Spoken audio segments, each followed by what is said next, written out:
संजना अपने घर की सबसे बड़ी और समझदार बेटी थी, लेकिन उसका सांवलापन उसके लिए दिन पर दिन अभिशाप बनता जा रहा था। क्योंकि उसके छोटे भाई बहन दोनों की शादी हो चुकी थी, लेकिन संजना का सांवला रंग होने की वजह से उसे कोई पसंद नहीं कर रहा था। इसके लिए उसके माँ बाप को भी उसकी चिंता सताने लगी थी। आज फिर उसे लड़के देखने वाले आ रहे थे, तो उसकी माँ उसके लिए लाल रंग के सूट सलवार लेकर आई और बोली, बेटी इन्हें पहनकर ही उनके सामने आना और थोड़ा ढंग से तैयार होकर आना। संजना ने कहा, माँ मुझे क्यों आप हर बार अपनी बेइज्जती करवाने के लिए लड़के वालों के सामने भेज देती हो। उसकी माँ ने कहा कि बेटी तुझे घर में बिठाकर भी तो नहीं रख सकती ना, तब भी तेरी भाभी हमें हर वक्त सुनाती है और तेरी उम्र भी निकलती जा रही है, लेकिन माँ लेकिन कुछ नहीं। मैंने कहा ना, तो बस चुपचाप तैयार होकर बाहर आ जाना। संजना की माँ गुस्से में बोलकर बाहर निकल गई, तो संजना बेचारी कुछ नहीं बोल पाई और चुपचाप अपने कमरे में बैठी बस आंसू बहाती रही। संजना की माँ जब बाहर गई तो संजना के पिता बस इधर उधर चक्कर लगाए जा रहे थे। उन्हें ऐसे चक्कर लगाते हुए देखकर संजना की माँ ने कहा कि आखिर आप कब तक ऐसे चक्कर लगाते रहेंगे। नहीं संजना की माँ, आज हमारी बेटी का रिश्ता पक्का हो जाना चाहिए, नहीं तो बहू हमारी बेटी को उम्र भर ताने ही मारती रहेगी। बहुत सहन कर लिया अब, और नहीं देख सकता अपनी बेटी को ऐसे दुखी होते हुए। कुछ ही देर बाद एक बड़ी सी गाड़ी में लड़के के माँ बाप और खुद लड़का गाड़ी में से उतरे, तो दरवाजे पर संजना के माँ बाप हाथ जोड़कर उनके स्वागत के लिए खड़े थे। अंदर आते ही संजना के पिता ने कहा कि साहब हमारी बेटी बहुत ही गुणी और समझदार है, जिस भी घर में जाएगी उस घर को स्वर्ग बना देगी, हर बात में निपुण है हमारी बेटी। तभी लड़के के पिता ने कहा, अच्छा जी देखते हैं आपकी समझदार लड़की को, जरा बाहर तो बुलाइए। तभी संजना अपनी भाभी के साथ चाय नाश्ता लेकर आती है और लड़के वालों को देखते ही उसके हाथ कांपने लगते हैं, क्योंकि उसे पता था कि ये लोग भी केवल उसके चेहरे को ही देखेंगे। जब संजना उनके सामने आई तो उसे देखते ही सबका चेहरा उतर गया। बात करते करते सब रुक गए। लड़के की माँ कमला जी कहती हैं, अरे यह तो बहुत काली है भाई साहब, आप ही देखिए, क्या ये हमारे बेटे के बराबर में बैठने लायक भी है। आप तो अपनी बदसूरत बेटी को मेरे लाखों में एक हीरे जैसे बेटे के गले बांधने चले थे, पर हमें पसंद नहीं आपकी संजना, अपने पास ही रखिए ऐसी समझदार बेटी को। तभी संजना के पापा ने संजना से कहा कि बेटी तुम अंदर जाओ। जब संजना अंदर चली गई तो उसके पिता ने लड़के वालों से कहा कि साहब मैं आपके सामने हाथ जोड़कर कहता हूँ, प्लीज मेरी बेटी के लिए ये रिश्ता मत ठुकराइए, नहीं तो बहुत बदनामी होगी हमारी। मैं आपको जितना कहेंगे उतना दहेज देने के लिए तैयार हूँ। तो लड़के के पिता राम सिंह जी बहुत ही लालची व्यक्ति थे। दहेज की बात सुनते ही कुछ सोचते हुए कहा, तो आप अपनी बेटी के दहेज में क्या दे सकते हैं। तभी संजना के पिता रमेश जी बोले कि आप जो कहेंगे साहब। उनकी ऐसी बातें सुनकर नवीन भड़क उठता है और अपने पिता से कहता है कि पापा आप ये क्या बोल रहे हैं। तो लड़के की माँ कावेरी जी उसे कहती है, तू चुप कर, बड़े बात कर रहे हैं ना तो छोटे बीच में नहीं बोलते। अपनी माँ की बात सुन नवीन गुस्से से बाहर चला गया। उसके जाते ही कावेरी जी बोली, फिर ठीक है, आप तो बस शादी की तैयारियां करो। इतना सुनते ही संजना की माँ बहुत खुश हो गई और अंदर जाकर अपनी बेटी से बोली कि बेटी आज तेरा रिश्ता पक्का हो गया। तो संजना यकीन नहीं कर पाई और सोचने लगी कि उन्होंने तो मेरे सामने ही मेरे कालेपन पे सवाल उठाया था, फिर एकदम से राजी कैसे हो गए। संजना की माँ बोली कि ज्यादा मत सोच बेटी, उन्होंने खुशी से हाँ किया है। घर जाकर नवीन कहता है कि आप लोगों ने ये क्या किया, मैं उस खूबसूरत लड़की की दोबारा शक्ल भी देखना नहीं चाहता और आप लोग जिंदगी भर के लिए मेरे सर पर बैठा देंगे। तभी उसकी माँ बोली कि बेटा वो लोग मन चाहत दहेज देने के लिए तैयार हो गए, तो हमें और क्या चाहिए। एक बार अच्छा सा दहेज मिल जाए फिर उस काली का क्या है, नौकरानी बनकर घर का काम तो कर ही लेगी ना। तो नवीन ने कहा कि माँ आप लोग दहेज के लालच में मेरी पूरी जिंदगी बर्बाद कर दोगे। अरे नहीं बेटा, बस एक बार दहेज ले लेते हैं, फिर तुम उस काली गलूटी के नजदीक भी मत जाना। कुछ दिन बाद संजना के पिता ने खूब धूमधाम से बेटी की शादी कर दी। संजना बड़ा सा घूंघट निकाले नवीन के साथ दरवाजे पर गृह प्रवेश का इंतजार में खड़ी थी। औरतें संजना का मुंह देखने के लिए बेसब्री से इंतजार कर रही थी कि कावेरी ने आखिरी किस चांद के टुकड़े को पसंद किया। तभी कावेरी जी संजना के कान में कहती हैं कि घूंघट बिल्कुल भी मत उठाना। नवीन को बहुत गुस्सा आ रहा था क्योंकि वो इस शादी के लिए बिल्कुल भी खुश नहीं था, जो संजना के साथ खड़ा होने पर भी घृणा महसूस कर रहा था।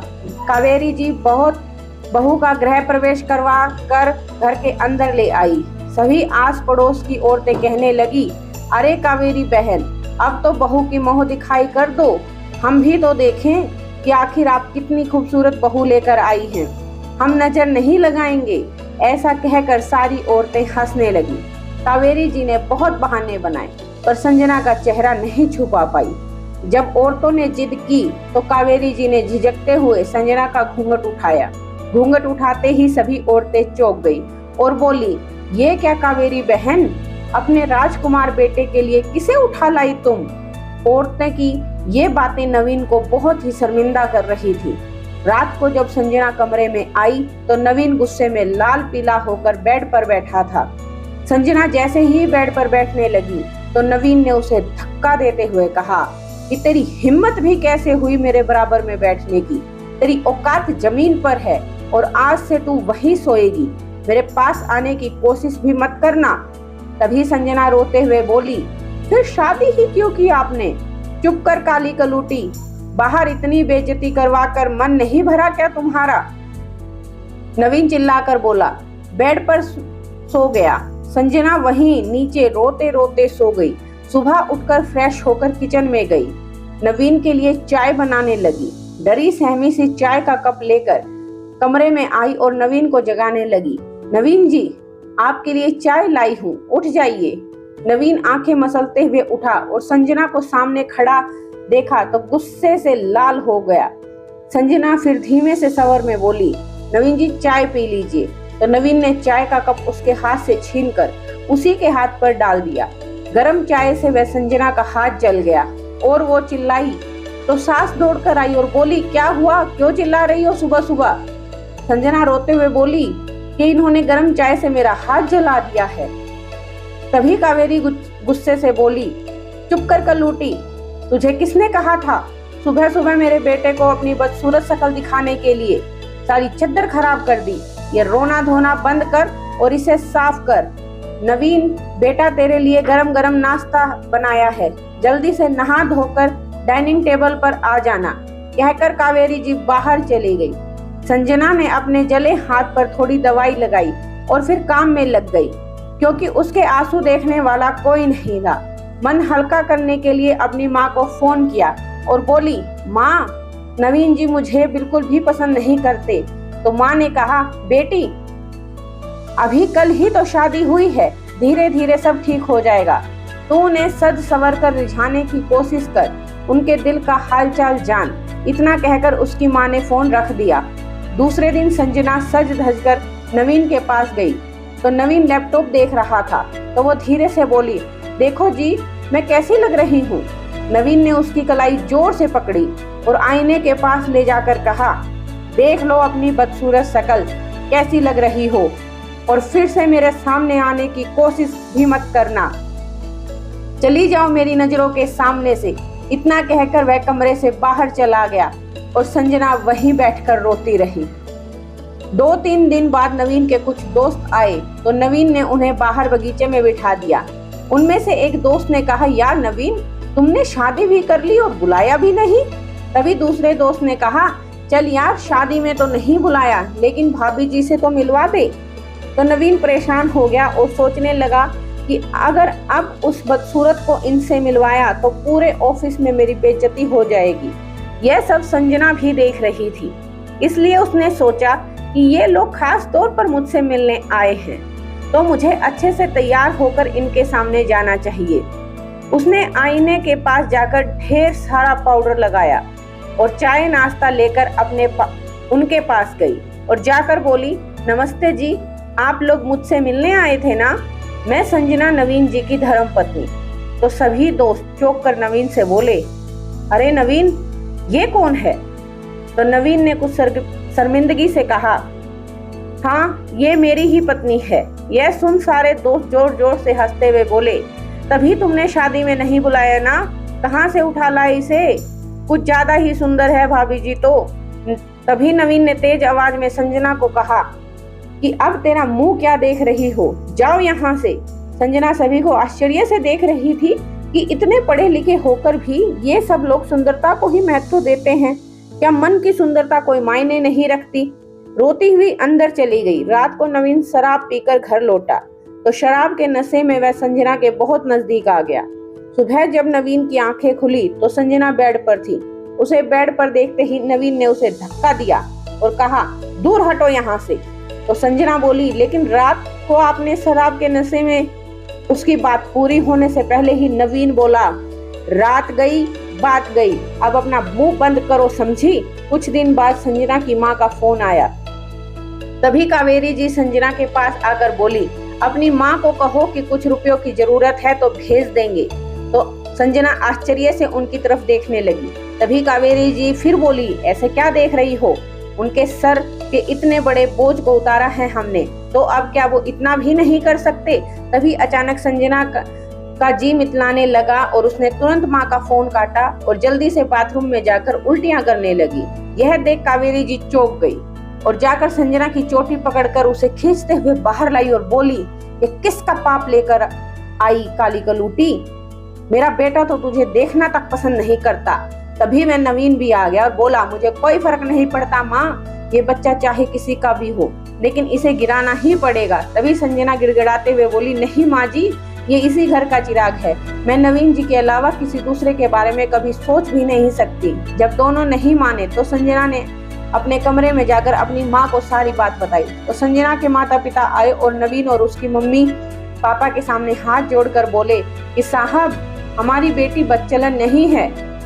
तो कावेरी जी बोली, तो भाई साहब आप कहना क्या चाहते हैं। अरे हमारा बेटा तो इसकी शक्ल देखना भी पसंद नहीं करता, न जाने किसका पाप मेरे बेटे पर थोप रही है। संजना के पापा नवीन के पैरों में गिरकर बोले, बेटा मेरी बेटी के साथ ऐसा मत करो, वो आपके अलावा किसी और के बारे में कभी सोच भी नहीं सकती। अपने पापा को ऐसे गिड़गिड़ाते देख संजना ने उन्हें उठाकर कहा, बस पापा अब आप इनके सामने हाथ नहीं फैलाएंगे, मेरी खुशी के लिए आप यहाँ से जाइए और इस घर को छोड़कर कहीं नहीं जाऊंगी मैं। तो उसके पापा बोले, नहीं बेटी तुझे ऐसी हालात में कैसे छोड़कर जा सकते हैं। तो संजना चिल्लाकर बोली, पापा आप जाइए ना, आप ही तो कहते थे कि बेटी की अर्थी ससुराल से उठती है। संजना की मम्मी पापा रोते हुए वहां से चले गए। तो नवीन ने संजना का हाथ पकड़कर कहा, बहुत बहादुरी आ गई है ना तुम्हारे अंदर, अभी चल सारी हेकड़ी निकालता हूँ। तीनों ने मिलकर संजना को कमरे में बंद कर दिया और नवीन के लिए दूसरा रिश्ता ढूंढने लगे। नवीन के लिए दूसरा रिश्ता तो मिल जाता है, लेकिन उन लोगों ने पहले रिश्ते के बारे में पूछा तो नवीन के माता पिता ने कहा कि हमारी पहली बहू बहुत ही बदचलन थी, इसलिए उसे नवीन ने छोड़ दिया और दूसरी शादी हम कोर्ट में ही करेंगे। नवीन देखने में बहुत सुंदर था, अच्छी सैलरी भी थी, इसलिए लड़की वाले भी कोर्ट में शादी करने को राजी हो गए। तीसरे दिन नवीन और रवीना की कोर्ट में शादी हो गई। जब रवीना दुल्हन बनकर उस घर में आई तो कावेरी जी ने संजना से कहा कि देखो हमने नवीन की दूसरी शादी कर दी है, उसके सामने कुछ भी मत बोलना, नहीं तो हम जबरदस्ती इस बच्चे को गिरा देंगे। तेरे लिए खाना लाती हूँ, खाकर काम में लग जा, वरना इस बार भूखी रही तो तेरे बच्चे के साथ साथ तेरा भी राम नाम सत्य हो जाएगा। संजना की भूख से बुरी हालात थी, शरीर में बहुत कमजोरी आ गई थी, लेकिन वो कुछ भी नहीं कर सकती थी, इसलिए वह सास की बात मानकर खाना खाकर काम में लग गई। तभी नई बहू रवीना ने कावेरी जी को आवाज लगाते हुए कहा कि मम्मी जल्दी से मुझे कमरा बता दीजिए, मुझे बहुत नींद आ रही है। यह देखकर सब चौंक गए तो कावेरी जी मुस्कुराकर बोली, हाँ चल बहू, तुझे तेरा कमरा दिखा देती हूँ।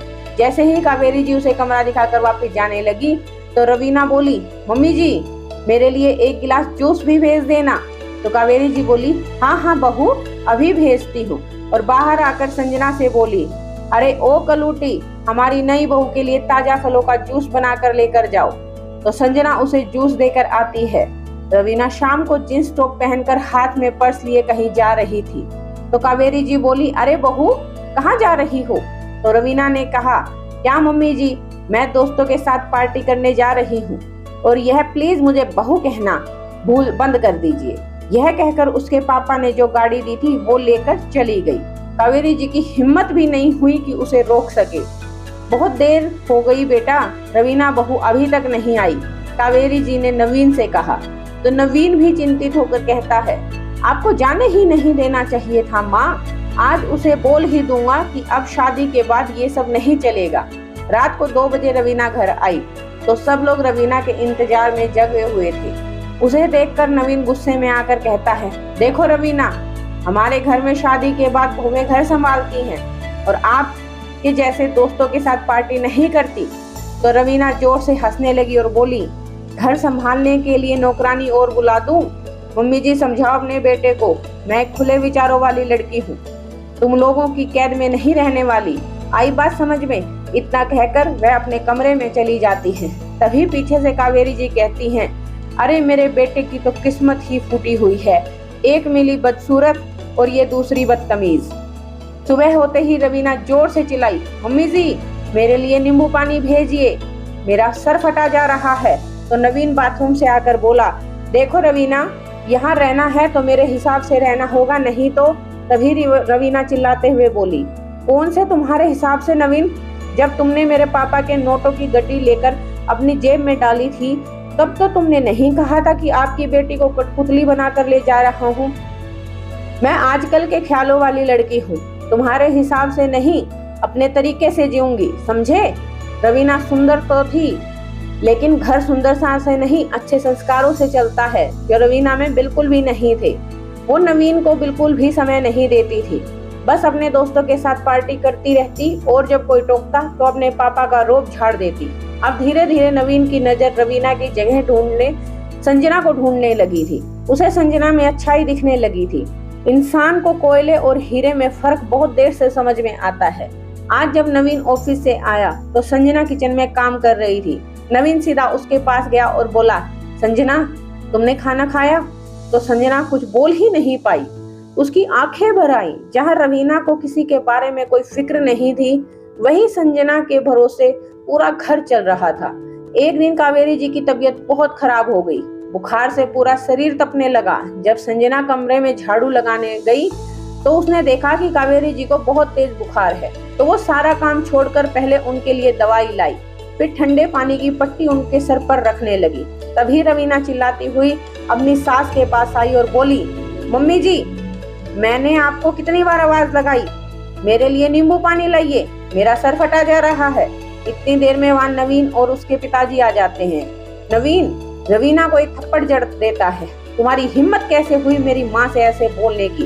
तभी रवीना चिल्लाते हुए बोली, अब तुमको सबको इस थप्पड़ का हिसाब देना होगा। कावेरी जी की आंखों से आंसू बहने लगे। रवीना रोते हुए कमरे से चली गई।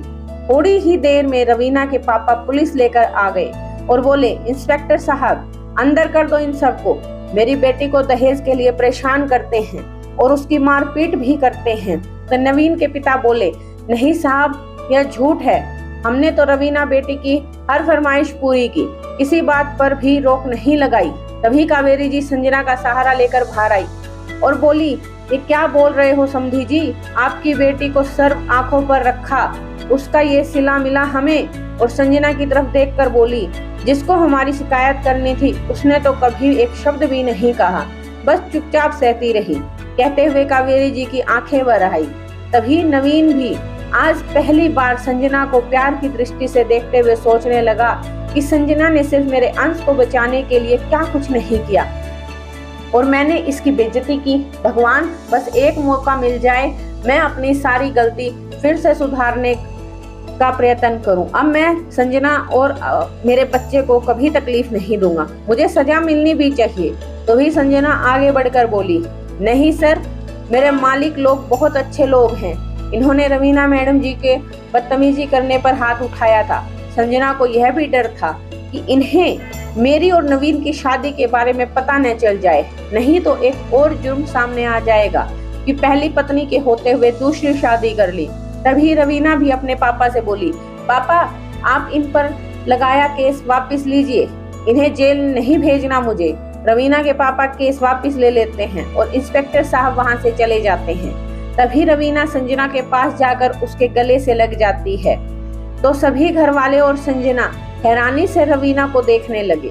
रवीना की आंखों में आंसू लिए हुए बोली, संजना, इन लोगों को बस यही दिखाना था कि तू दिल की कितनी अच्छी। और संजना बोली, मैं कुछ समझी नहीं रवीना मैडम।